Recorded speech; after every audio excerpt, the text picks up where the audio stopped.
Welcome to the Compact Murder podcast from compactmurder.com, the show where we explore murders, murderers, serial killers and assassinations. This is episode 53, The Thames Torso Murders.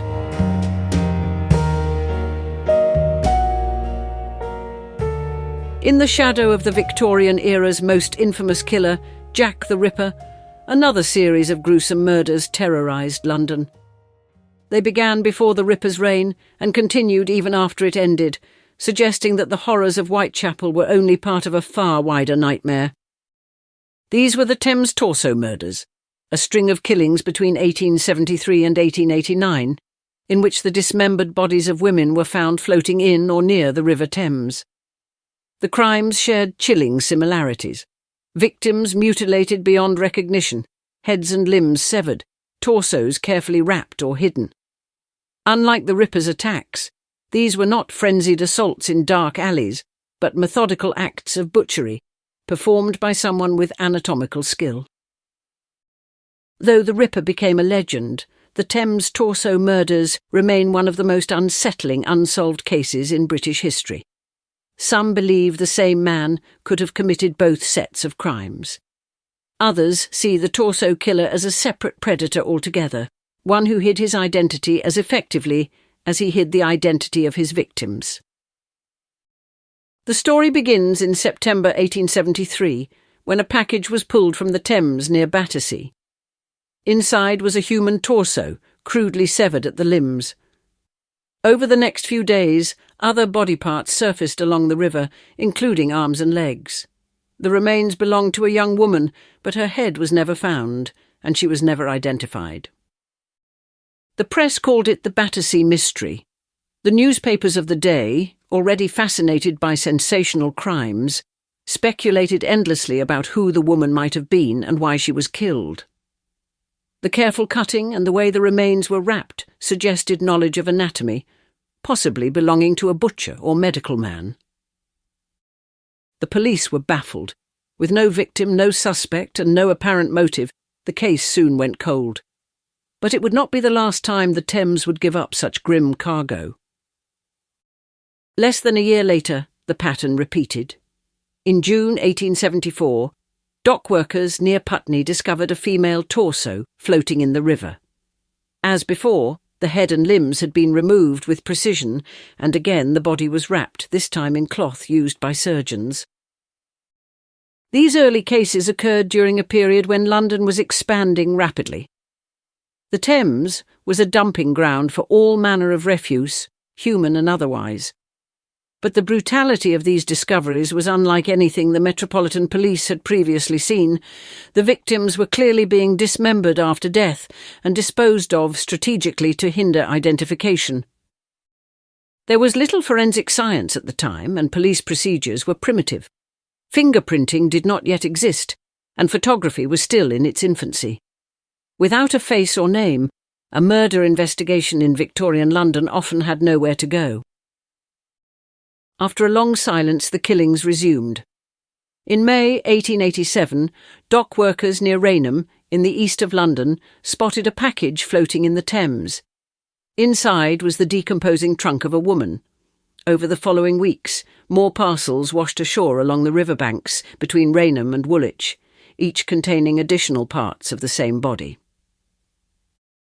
The remains had been cut with remarkable precision. A police surgeon noted that whoever dismembered the woman had a perfect understanding of the human frame. Once again, the head was missing. The press dubbed it the Rainham Mystery. The tone of reporting had changed since the 1870s. London was now obsessed with crime and scandal, and sensational journalism was flourishing. The newspapers were relentless in their speculation, calling for decisive action from Scotland Yard. But the detectives were no closer to finding a suspect than they had been a decade earlier. The following year brought one of the most notorious discoveries of the entire series, the so-called Whitehall Mystery.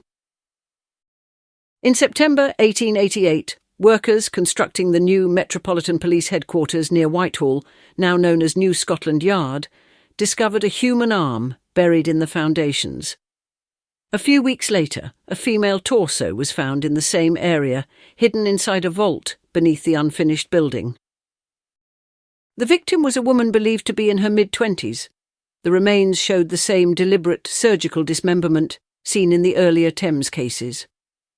The head and one arm were missing, and despite police sketches and public appeals, she was never identified. The irony was macabre.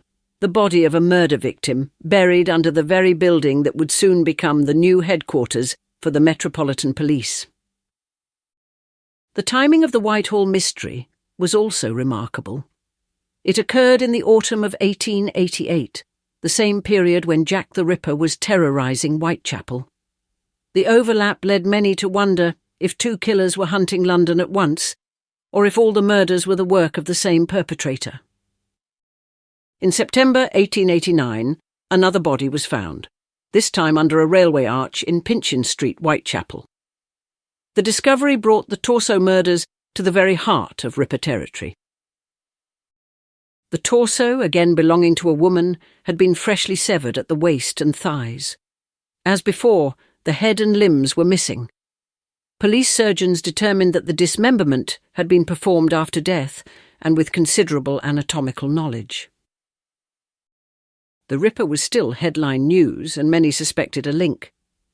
However, there were differences. The Ripper mutilated his victims openly and violently, slashing at the abdomen and leaving the bodies in the street. The torso killer, by contrast, killed in private, then carefully dismembered and disposed of the remains elsewhere. Still, some investigators theorise that the same man could have alternated between methods, satisfying two distinct compulsions. Others believe that the torso killer might have inspired or even predated the Ripper. Though 4 major murders are officially classified as part of the Thames Torso series, similar discoveries around the same period suggest that the actual number of victims could be higher. In June 1889, body parts were found near Tottenham Court Road, believed to belong to a woman named Elizabeth Jackson, a 24-year-old prostitute. In 1879, pieces of another unidentified woman were recovered near Chelsea. The similarities, clean cuts, missing heads, and river disposal were unmistakable. Some modern researchers believe these killings form a continuous pattern stretching across nearly 2 decades. If true, it would make the torso killer one of Britain's longest active and most elusive serial killers. The investigations into the Thames Torso Murders reveal much about Victorian policing, both in its determination and its limitations.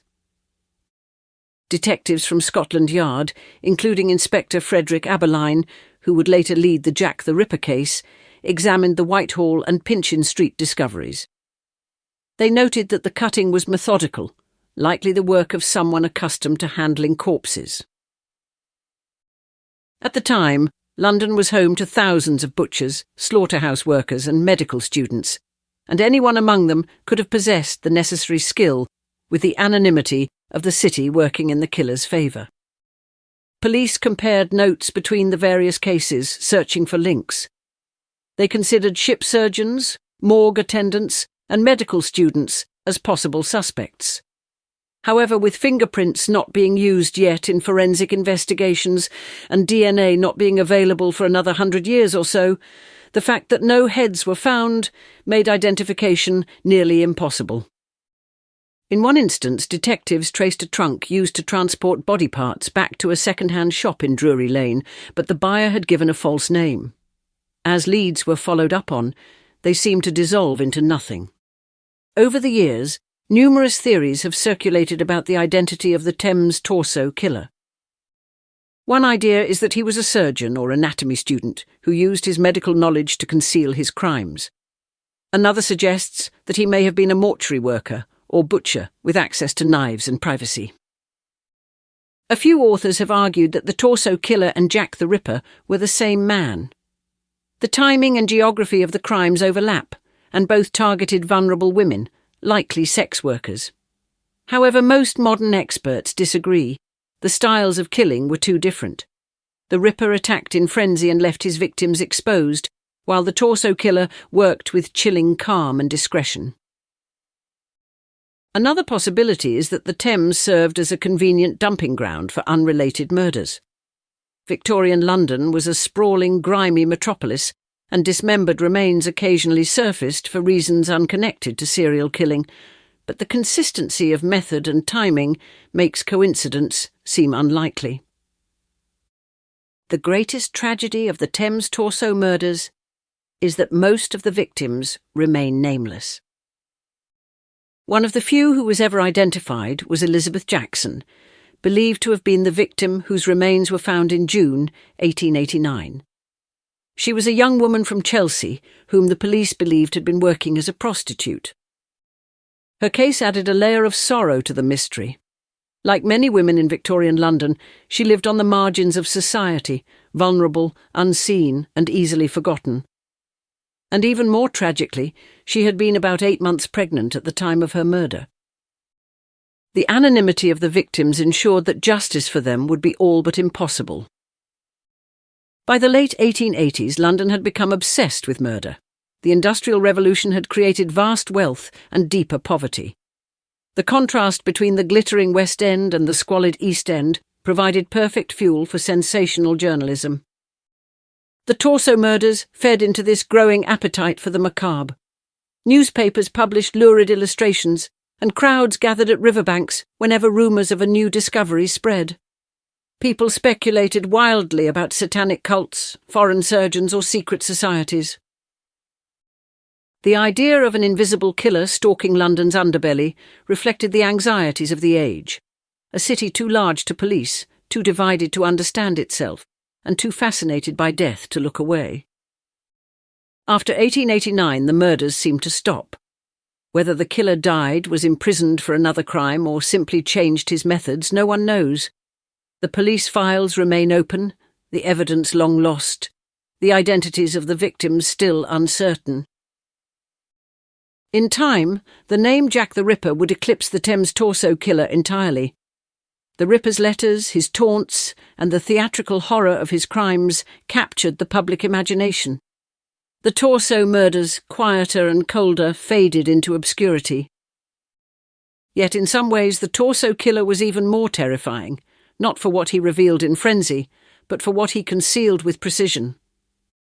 The Thames Torso Murders remain one of the darkest enigmas in British criminal history. They show a side of Victorian London often forgotten, a city of shadows where poverty, secrecy, and science could all be tools in the hands of a killer. Whether committed by one murderer or several, these crimes revealed an intelligence and discipline unlike the chaotic violence of Jack the Ripper. They also left behind unanswered questions that have lingered for more than a century. In the end, the Thames itself became both witness and accomplice, carrying away the evidence, hiding the truth beneath its murky waters.